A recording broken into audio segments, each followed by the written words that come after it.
नमस्कार. सक्सेस एज्युटेक या शैक्षणिक यूट्यूब चॅनलमध्ये आपला सर्वांचं सहर्ष स्वागत. मी महादेव मेत्रे. आज आपण इयत्ता 11वी मानसशास्त्र या विषयाला सुरुवात करणार आहोत. तर सर्वांचं पुनश्च सहर्ष स्वागत. तर सुरू करूयात पहिल्या प्रकरणापासून. मानसशास्त्र इयत्ता 11वी.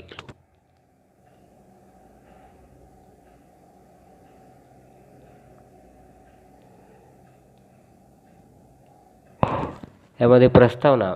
विद्यार्थी मित्रांनो, इयत्ता 11वीच्या वर्गात तुम्हा सर्वांचं स्वागत.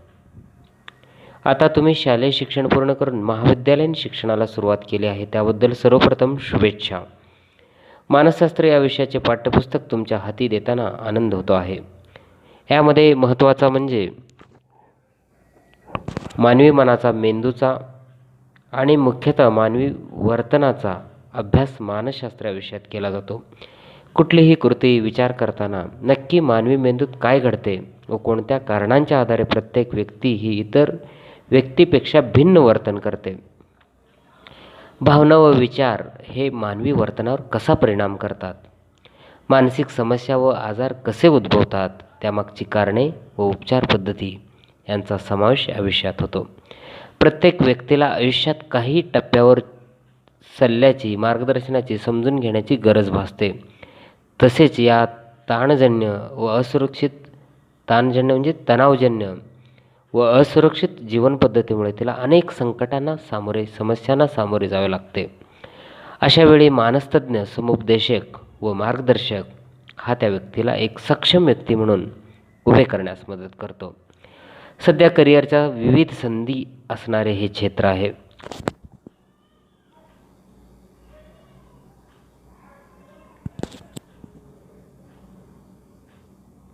सामाजिक शास्त्रामध्ये जरी हा विषय मोडला जात असला तरी मूलभूत शास्त्रासारखाच हा विषय आहे.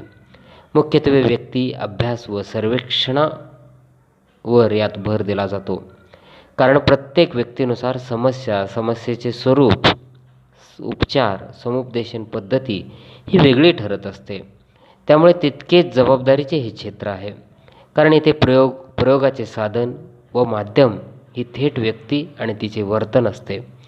या अभ्यासात सौंदर्यिक तसेच प्रात्यक्षिकावर आधारित शिक्षण दिले जाते. तसेच विषयानुसार क्षेत्र अभ्यासही करावा लागतो. काही काळ कार्यानुभव, इंटर्नशिप, संशोधन प्रकल्प करावा लागते. मानसशास्त्रीय चाचण्या, सिद्धांत, आजार, उपचार पद्धती व संशोधन पद्धती यांचा अभ्यास करावा लागतो. यावर्षी नव्याने या विषयाचे अध्ययन तुम्ही करणार आहात, त्यामुळे पाठ्यपुस्तकाची रचना ही मानसशास्त्राबद्दल अधिक स्पष्टता येण्याच्या उद्देशाने करण्यात आली आहे. अनेक कृतीतून तुम्ही हा विषय शिकणार आहात. या सर्व कृती तुम्ही आवर्जून करा. या कृती तुमच्या विचार प्रक्रियेला चालना देतील.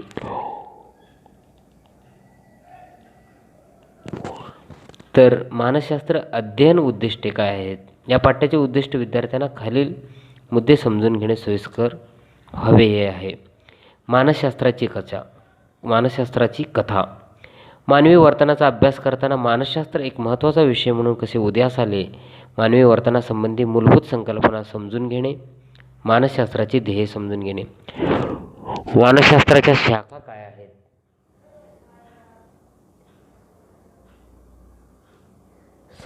सेल्फ काय? मानवी विकास म्हणजे काय? स्वस्थ मी, सामान्य मी यामध्ये फरक काय? मानसिक ताण काय आहे? आपली चेतासंस्था याविषयी आपण जाणून घेणार आहे.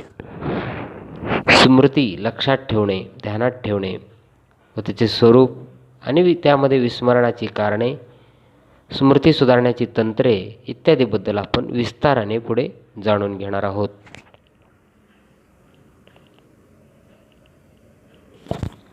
प्रकरण पहिले. मानसशास्त्राची कथा.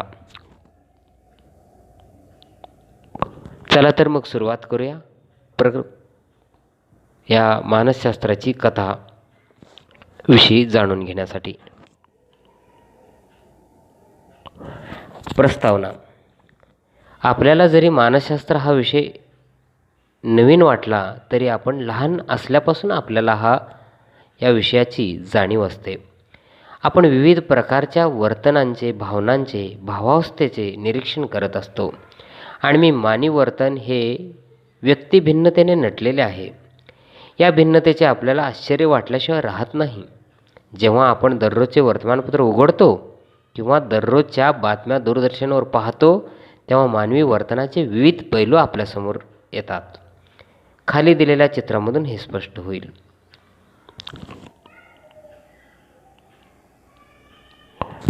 पेपरमधून आपण पाहत असतो, वर्तमानपत्रामधून विविध बातम्या आपण वाचत असतो. या चित्रामधून लक्षात येईल किंवा दूरदर्शनवरच्या बातम्या देखील आपण पाहतो तेव्हा मानवी मनाचे विविध वर्तनांचे, वागणुकीचे विविध पैलू आपल्यासमोर येतात. आता वरील कोलाजमध्ये दाखवलेल्या बातम्या खालीप्रमाणे दिलेल्या आहेत. एकानंतर एक आपण पाहू. स्त्रीने स्वतःची किडनी देऊन नवऱ्याचा जीव वाचवला. विद्यार्थ्याने परीक्षेत अपयश मिळाल्यामुळे आत्महत्या केली. बस अपघातामध्ये जखमी झालेल्या प्रवाशासाठी तरुणांनी केलेले उत्स्फूर्त रक्तदान. फ्रान्सने फुटबॉलचा विश्वचषक जिंकला. फ्रान्सवासियांनी रात्रभर आनंद साजरा केला. अरुणिमा सिंह, दोन्ही पाय अपघातात गमावलेली स्त्री, हिने एव्हरेस्ट सर केला. पुढील बातमी. अधिकाऱ्याला 50,000ची लाच घेताना पकडण्यात आले. भारतीय क्रिकेट चाहत्याने भारताने सामना गमावल्यामुळे स्वतःचा टीव्ही फोडला. शेजाऱ्यांच्या घराला लागलेल्या आगीतून स्वतःच्या जीवाची पर्वा न करता व्यक्तीने शेजाऱ्यांना वाचवले. मालमत्तेवरून होणाऱ्या भांडणात भावाने भावाला मारले. यामध्ये कृती दिलेली आहे पहा. वरील बातम्यामध्ये कोणत्या प्रकारच्या भावना व वर्तन दिसून येतात? या बातम्या व्यतिरिक्त इतर कोणत्या बातम्या तुम्ही रोज पाहता? अशा वर्तनांची कोणती कारणे असू शकतात? बघा, वरील जे काही बातम्या दिलेल्या आहेत ते काही उदाहरण दाखल दिलेले आहेत. काही इतर बातम्या देखील असतात. यामध्ये काही वर्तन दिसून आले तर अजून काही बातम्या असतील तर त्यामध्ये वेगळे वर्तन पण दिसू शकतील. आणि ह्या वर्तनामागचे नेमके कोणते कारण आहेत ते लिहायला सांगितलेले आहे. जेव्हा तुम्ही आजूबाजूच्या व्यक्तीचे निरीक्षण करता तेव्हा असे दिसून येते की काही व्यक्ती धीर सोडत नाही आणि संकटाचा सामना करतात. त्याच वेळेला इतर काही व्यक्ती छोट्याशा अपयशाने आत्महत्या करतात. काही व्यक्ती स्वार्थी असल्यामुळे इतरांना मारून टाकू शकतात. त्याच वेळेला इतर काही व्यक्ती निस्वार्थ बुद्धीने इतरांसाठी त्याग करतात. वरील सर्व उदाहरणावरून आपल्याला वर्तनातील भिन्नता समजून येते. मानवी वर्तनात एवढे वैविध्य का आढळते?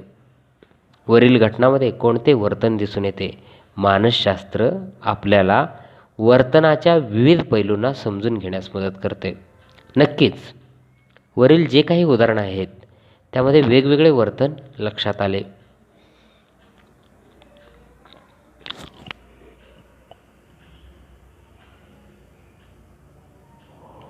आता आपण मानसशास्त्राचा मूळ उगम पाहू, म्हणजे मानसशास्त्राचा इतिहास याविषयी अभ्यास करू. मानसशास्त्राचा इतिहास.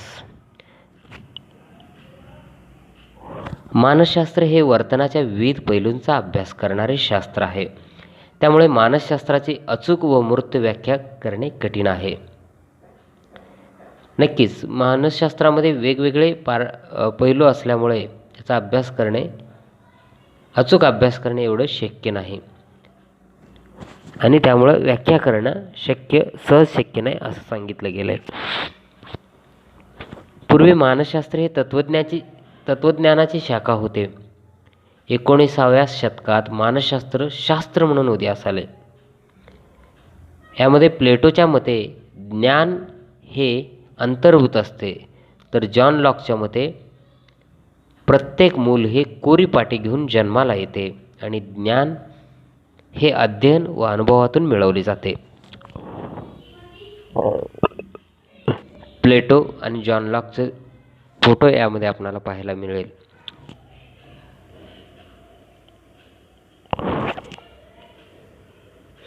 आता पाहू आत्म्याचे शास्त्र.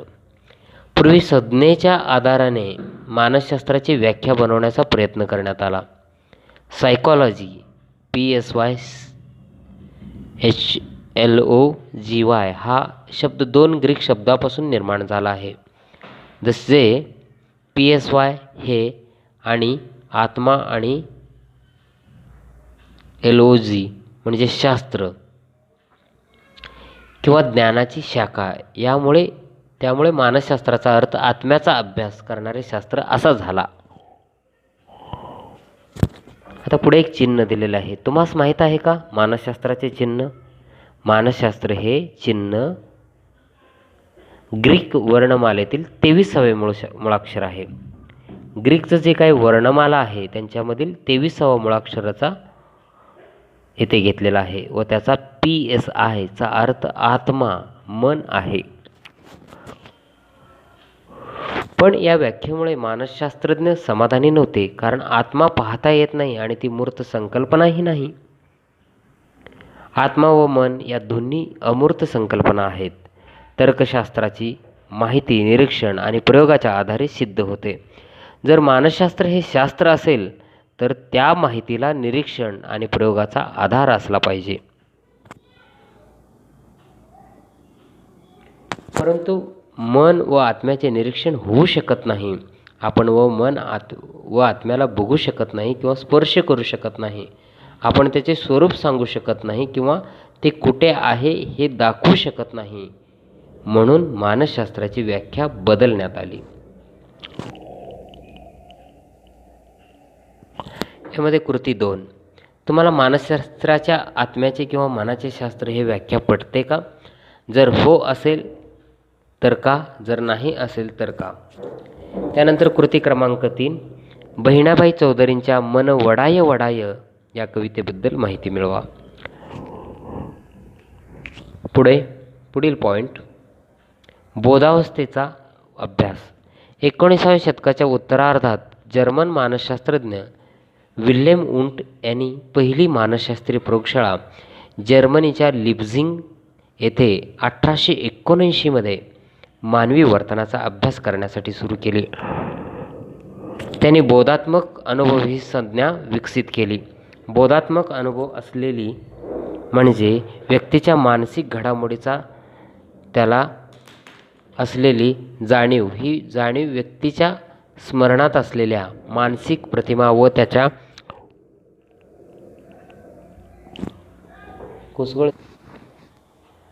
बोधात्मक अनुभव म्हणजे व्यक्तीच्या मानसिक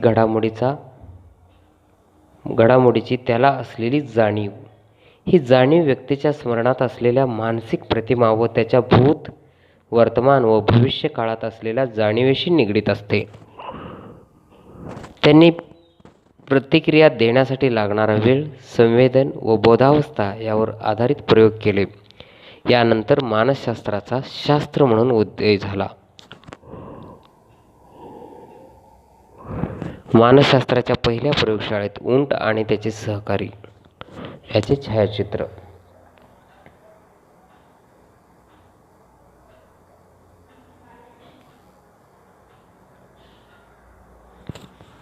तुम्हाला माहीत आहे का मानसशास्त्राच्या इतिहासातला महत्त्वाचा दिवस? कारण या दिवशी मानसशास्त्र एक पद्धतशीर अभ्यास करणारे स्वतंत्र शास्त्र म्हणून उदयास आले. विल्हेम वुंट 1832 ते 1920 हा त्यांचा विल्हेम वुंट यांचे जीवन 1832 ते 1920. यांनी लिप्झिग LEIPIG विद्यापीठ जर्मनी. त्यानंतर 1879 मध्ये पहिली मानसशास्त्रीय प्रयोगशाळा. त्यानंतर मानसशास्त्राच्या बोधात्मक अनुभवाचा अभ्यास म्हणून व्याख्या केलेले. त्यांनी मूलभूत मानसिक प्रक्रियांचा अभ्यास करण्यासाठी वैज्ञानिक पद्धती वापरली, जसे दृश्य किंवा ऐकू येणाऱ्या उद्दीपकासाठी प्रतिक्रिया देण्यासाठी लागणारा वेळ. त्यांनी आत्मनिरीक्षण पद्धती विकसित केली. पुढील पॉईंट. अबोध वर्तनाचा अभ्यास. डॉक्टर सिगमंड फ्राईड यांनी मानसशास्त्राच्या अबोध व्यवस्थेच्या दृष्टिकोनातून विचार केला. त्यांच्या मते आपल्या वर्तनामागच्या प्रेरणांची आपल्याला जाणीव नसते. डॉक्टर सिमंड फ्राईड यांनी मानसशास्त्राच्या अबोध व्यवस्थेच्या दृष्टिकोनातून विचार केला. त्याच्या मते आपल्या वर्तनामागच्या प्रेरणांची आपल्याला जाणीव नसते. आपल्या मनाची एक अबोध पातळी असते जिथे आपल्याला धोकादायक ठरू शकणाऱ्या तीव्र इच्छा व आकांक्षा दबल्या जातात. त्यांनी लहान वयात येणाऱ्या अनुभवावर भर दिला आणि त्यांच्या मते व्यक्तिमत्वाची जडणघडण ही पहिल्या 5 वर्षात होत असते. डॉक्टर सिमंड फ्राईड 1856 ते 1939.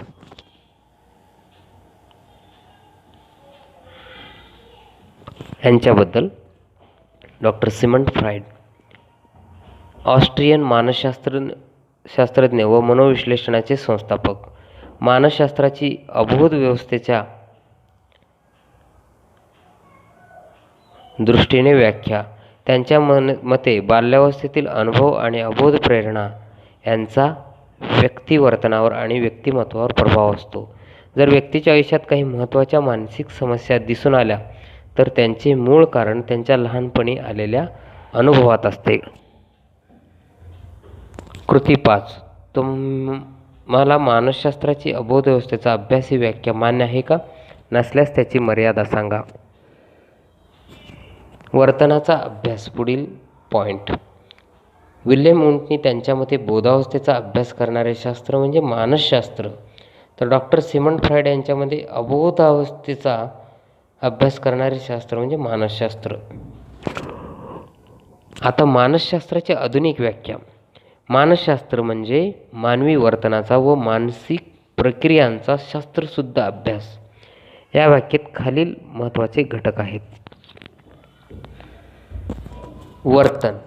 पहिला आहे वर्तन. आपण साध्या शब्दात असे म्हणू शकतो की वर्तन म्हणजे आजूबाजूच्या परिसरातील उद्दीपक घटकांना व्यक्तीने दिलेली प्रतिक्रिया होय.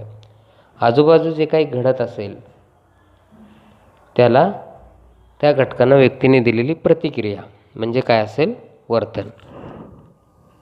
परंतु प्रत्येक व्यक्तीची एकाच उद्दीपकाला वेगवेगळी प्रतिक्रिया असू शकते जी त्याच्या अभिरुची, व्यक्तिमत्व आणि अभिवृत्तीवर अवलंबून असते. म्हणजेच एखादी घटना घडल्यानंतर त्याच्यावर प्रत्येकाचे वर्तन वेगवेगळे असू शकते. वर्तन हे व्यक्त आणि अव्यक्त स्वरूपात असते. म्हणजेच काहीजण वर्तन व्यक्त करतात, काहीजण व्यक्त करत नाहीत, म्हणजे ते अव्यक्त असू शकते. व्यक्त वर्तन ओव्हर्ट हे प्रत्यक्ष निरीक्षणावर अवलंबून असते. उदाहरणार्थ चालणे, बोलणे, नाचणे इत्यादी. अव्यक्त वर्तन कवट हे निरीक्षणक्षम नसते, जसे विचार करणे, भावना व्यक्त करणे ह्या गोष्टी दिसू शकत नाहीत इत्यादी. ह्याला अव्यक्त वर्तन असं म्हणतो.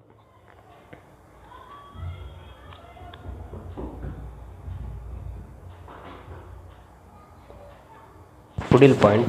मानसिक प्रक्रिया. मानसशास्त्रात आपण वर्तनाच्या अंतर्गत व बाह्य घटकांचा विचार करतो. आपण व्यक्तीच्या मानसिक प्रक्रियांचा विचार करतो, जसे विचार, स्मरणशक्ती, विस्मरण, भावना, प्रेरणा, अवधान, संवेदन इत्यादी. तिसरी पद्धत वैज्ञानिक पद्धती. प्रयोग म्हणजे व्यक्तीचे नियंत्रित पद्धतीने केलेले वस्तुनिष्ठ निरीक्षण होय. इथे संशोधक किंवा प्रयोगकर्ता स्वतःच्या गृहीतकाचे निरीक्षण करतो आणि प्रातिनिधिक समूहाकडून मिळालेली माहिती गोळा करतो व त्यानुसार अनुमाने बनवतो.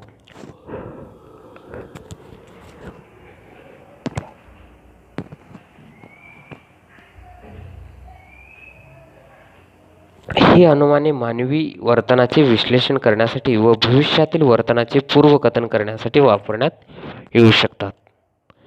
वर्तन म्हणजे काय? जॉन बी वॅटसन 1878 ते 1958 हे एक अमेरिकन मानसशास्त्रज्ञ होते. वर्तनवाद त्यांनी प्रस्थापित केला. प्राणी वर्तन, बालसंगोपन, जाहिरात या क्षेत्रात त्यांनी संशोधन केले. उद्दीपक जीव प्रतिक्रिया SOR प्रारूप म्हणजे काय? जॉन वॉटसन यांनी केलेली वर्तनाची व्याख्या. वर्तन हे व्यक्ती किंवा प्राण्याने केलेली कोणतीही गोष्ट ज्याचे निरीक्षण करता येते, नोंद करता येते आणि ज्याचा अभ्यास करता येतो. यात SOR मध्ये S हा उद्दीपकाचे प्रतिनिधित्व करतो, O जीवाचे प्रतिनिधित्व करतो आणि R हे प्रतिक्रियांचे प्रतिनिधित्व करते. उदाहरण: उद्दीपक एकच आहे परंतु प्रत्येक व्यक्तीच्या प्रतिक्रिया मात्र वेगवेगळ्या आहेत. उद्दीपक, जीव आणि प्रतिक्रिया. उद्दीपक मध्ये शिक्षक वर्गात प्रश्न विचारतात. जीव याच्यामध्ये रोहन, सानिका, सचिन, सौरभ. प्रतिक्रिया काय असेल तर रोहन उत्तर देतो, सानिका शांत बसते, सचिन दुर्लक्ष करतो, सौरभ उत्तर आठवण्याचा प्रयत्न करतो. उद्दीपक ही कोणतीही अशी घटना किंवा परिस्थिती जिला प्रतिक्रिया मिळू शकते. जसे शिक्षक वर्गात प्रश्न विचारतात, हे झाले उद्दीपक. उद्दीपक हा अंतर्गत किंवा बाह्य असू शकतो. जीव हा मानव किंवा प्राणी आहे जो कोणत्याही उद्दीपकाला प्रतिक्रिया देतो. अजून एक कृती करायची आहे. तुमचे मित्रमैत्रिणी एखाद्या उद्दीपकाला कशी प्रतिक्रिया देतात, घटनाला कशा प्रतिक्रिया देतात. उदाहरणार्थ परीक्षा, त्याची नोंद करा.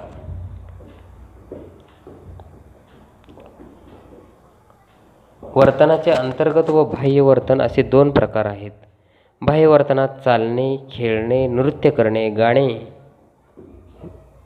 भांडणे अशा अनेक गोष्टी येतात ज्याचे बाहेरून निरीक्षण करता येते. अंतर्गत वर्तनात मानसिक क्रिया येतात जसे भावना, विचार करणे, आठवणे, विचारणे इत्यादी ज्याचे निरीक्षण होऊ शकत नाही. व्यक्ती ज्या रीतीने समस्यांना व घटनांना प्रतिक्रिया देते यामधून त्यांचे मापन होऊ शकते. कृती 7वी. मानसशास्त्र म्हणजे अंतर्गत व बाह्य वर्तनाचा अभ्यास होय. वॅटसन या विचाराशी तुम्ही सहमत आहात का? या व्याख्येच्या मर्यादा काय आहेत? काही उदाहरणांच्या मदतीने व्याख्या स्पष्ट करा. आता पुढील पॉईंट, बोधात्मकतेचा अभ्यास. साधारण 1950 ते 60च्या दशकात मानसशास्त्राच्या अभ्यासाचा केंद्रबिंदू वर्तनावरून बोधात्मकतेकडे सरकला.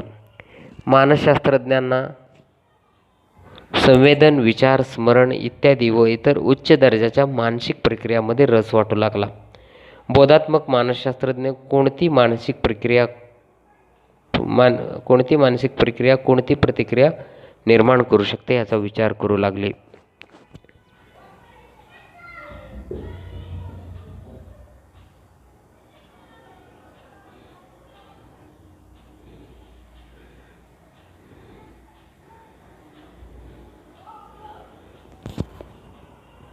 संदर्भासाठी हे आहे भारतीय मानसशास्त्रज्ञ, भारतीय मानसशास्त्र व्यावसायिक प्रगती. आता मानसशास्त्र आणि भारतीय दृष्टिकोन. अनेक भारतीय विचारवंतांनी मानवी मनाचे गुपित उलगडण्यासाठी प्रयत्न केला आहे. ख्रिस्तपूर्व 2000 ते इसवी 500 पर्यंत तत्त्वज्ञांनी मानवी मन व वर्तन याचा वेगवेगळ्या दृष्टिकोनातून अभ्यास केला व आत्मा, मन, मर्मदृष्टी इत्यादीचे स्पष्टीकरण दिले. हे सर्व तत्त्वज्ञानाचा भाग होते. उपनिषदामध्ये स्व आणि व्यक्तिमत्वाची रचना हे कोश जसे एखादा आवरण ह्या संकल्पनाच्या आधारे स्पष्ट केले आहे. जसे अन्नमय कोश, प्राणमय कोश, मनोमय कोश आणि विज्ञानमय कोश आणि आनंदमय कोश. वेगवेगळ्या परिवेशीय घटकांचे या कोशावर होणारे परिणाम आणि ह्या कोशांचे मानवी वर्तनावर होणारे परिणाम ही विचारवंतांनी स्पष्ट केले. आयुर्वेदानुसार 3 प्रकारचे दोष आढळून येतात. हे दोष कफ, वात व पित्त होय. हे दोष मानवी स्वभावाचे वैशिष्ट्य ठरवतात. उदाहरणार्थ कफ प्रकृतीची व्यक्ती ही शांत, लवचिक, संयमी व काळजीवाहू असतात. त्यांची स्मरणशक्ती दांडगी असते असे म्हटले जातात. जाते की अशा व्यक्तींना कुठलाही विषय समजून घेण्यास थोडा वेळ लागू शकतो, परंतु एकदा समजले की ते दीर्घकाळ आपल्या स्मृतीत त्याचे जतन करू शकतात. आता वात प्रकृतीच्या व्यक्तीविषयी. वात प्रकृतीची व्यक्ती ह्या लहरी असतात. त्यांची मनस्थिती व विचार हे सतत बदलत असतात. त्यांना पटकन राग येतो, पण ते शांतसुद्धा पटकन होतात. ते कलाप्रेमी असतात. आणि पित्त प्रकृतीच्या व्यक्ती अतिशय हुशार असतात. त्यासुद्धा शीघ्रकोपी असतात. कृती 8. कफ, वात व पित्त यांची अधिक लक्षणे शोधा व तुमच्या प्रकृतीत येणारे कोणते 2 दोष प्राधान्याने आढळून येतात ते शोधा. दोषाच्या व्यतिरिक्त गुण या संकल्पनेच्या आधारे सुद्धा मानवी स्वभावाचे विश्लेषण केले जाऊ शकते. हे गुण पुढीलप्रमाणे: सत्वगुण, राजसगुण आणि तामस गुण. मानवी शरीर हे सत्व, राजस व तामस गुणांनी बनलेले असते. ह्या गुणाचा प्रभाव व्यक्तींच्या वर्तनावर दिसून येतो. उदाहरणार्थ, जसे तामसी व्यक्ती ह्या सुस्त व आळशी असतात. ते कामसू नसतात. ते प्रत्येक गोष्टीत उदासीन असतात. राजसी व्यक्ती ह्या अहंकारी असतात.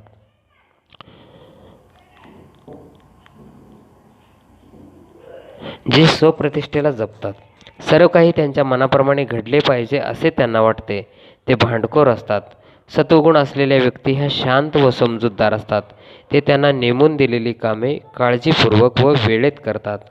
त्यांना वास्तवाचे भान असते, त्यामुळे ते समजुतीने वागतात. हवा इथे कृती करायचे. कृती 9. तामस, राजस आणि सत्व गुणांची आणखी काही वैशिष्ट्ये शोधून काढा. दुसरा, तुमच्या व्यक्तिमत्वामध्ये कोणत्या गुणाचा प्रभाव आढळून येतो ते शोधा. इसवी पूर्व 5व्या शतकामध्ये योगसूत्रामध्ये पातंजलीने मानसशास्त्राविषयी आपले विचार मांडले आहेत. पातंजली हे वैज्ञानिक दृष्टिकोन असलेले महान योगी होते. त्यांनी बोधात्मकतेच्या विविध पातळ्यांचा अभ्यास केला व आध्यात्मिक उन्नतीचे मार्ग दाखवले. अष्टांग योग हा त्यांचा सिद्धांत आजही उपयोगास येतो. यम नियम, आसन, प्राणायाम, प्रत्याहार, धारणा, ध्यान व समाधी हे अष्टांग योगाचे 8 भाग आहेत.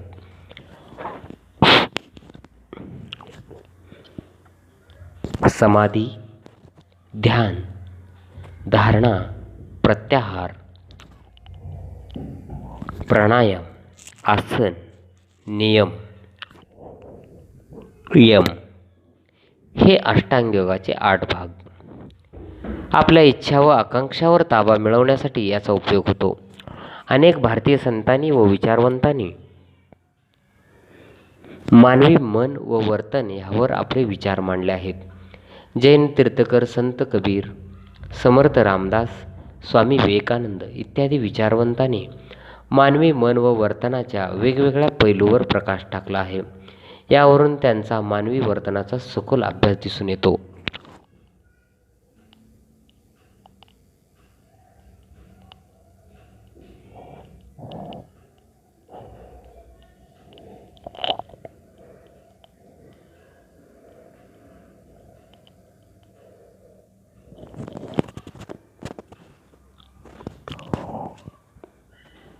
हा पहिला भाग आपण येथे थांबतोय. पुढील भागामध्ये आपण मानसशास्त्राची ध्येय काय आहेत, सोबतच 4 मुख्य ध्येय कोणते ते आपण जाणून घेणार आहे.